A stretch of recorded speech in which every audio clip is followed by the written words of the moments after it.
mas foi o Bayern de Munique no Auckland City. Que isso, rapaz? Então, CJ, aí é a questão do Mundial, né? Você tem que ter representantes aí dos continentes.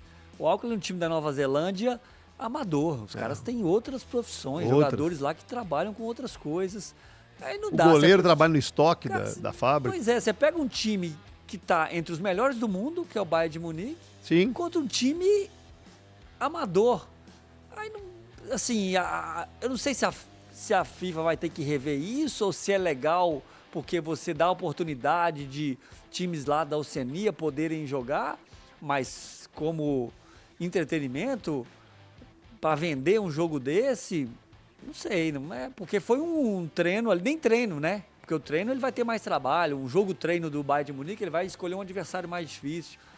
Fica ruim, não sei se é legal para quem tá jogando, não sei se é legal para o Bayern de Munique fazer muitos gols e ter o artilheiro, mas o jogo ficou ruim, ficou sem graça, poderia ter sido até mais. Foram 31 finalizações contra uma. O Auckland chutou uma vez no gol do Bayern de Munique, Meu Deus. né, nos 90 minutos, então não tem nem muito o que falar num jogo desse. A discussão é importante, porque assim, a gente tá falando aqui do time que ganhou a OFC Champions League, né?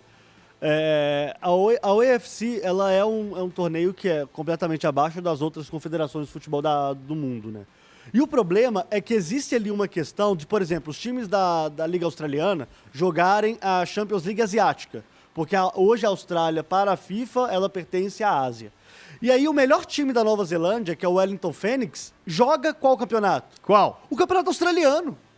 Então ele disputa para jogar, na verdade, o campeonato asiático, né? Se ele se classificar, ele vai jogar o campeonato asiático, não é nem o campeonato da UFC. Então sobra para a Oceania apenas times semi-amadores, que são times do Tahiti, são times da Polinésia Francesa, da Nova Zelândia. Então são países que, além de não ter tanta tradição no futebol, não tem estrutura. E aí a gente fica se perguntando, pô, mas será que vale a pena você ter um time da Oceania só pela representatividade, ao invés de ter um Barcelona, um Liverpool, um Cruzeiro, um Atlético, um Independente, um Atlético Nacional? Então fica esse questionamento para todo mundo, né? E ontem foi assim, o Bayern de Munique, ele tirou o pé, porque senão seria, como eu gosto de brincar, 19. Eu vou até colocar o Henrique na conversa aqui, mas antes deixa eu fazer uma pergunta para os senhores. Sentimos já nesse início, ali com o Al-Ahly e Inter Miami, 0-0, Palmeiras 0, Porto 0, PSG 4, Atlético de Madrid 0, Botafogo 2, Seattle Sounders 1 e Bayern de Munique 10, Auckland City 0.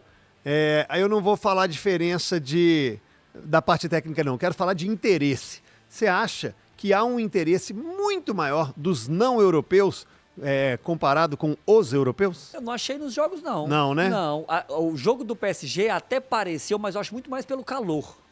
Muito mais pelo calor, e o Atlético de Madrid tem uma postura muitas vezes, principalmente contra times que jogam, mais defensiva mesmo. Mas os times com a maioria titular, ninguém poupou jogadores, foi um negócio, eu achei o interesse legal. Os treinadores colocaram todo mundo que tinha de melhor. Gente, o time do Bayern de Munique, vocês viram a escalação inicial? Tava todo mundo. Tava Musiala, Harry Kane, Neuer. Tava todo mundo. Ô Henrique, chega aí pra resenha. O que você queria falar agora? Falou no ouvido, dá um bom dia pra turma. Bom dia, CJ. Bom dia pra todo mundo que acompanha o 98 Esportes. Eu queria levantar uma bola pra vocês aí, porque esse Mundial de Clubes eu acho que vai ser a confirmação de que os times brasileiros contra os times de segunda prateleira da Europa conseguem bater de frente tranquilamente.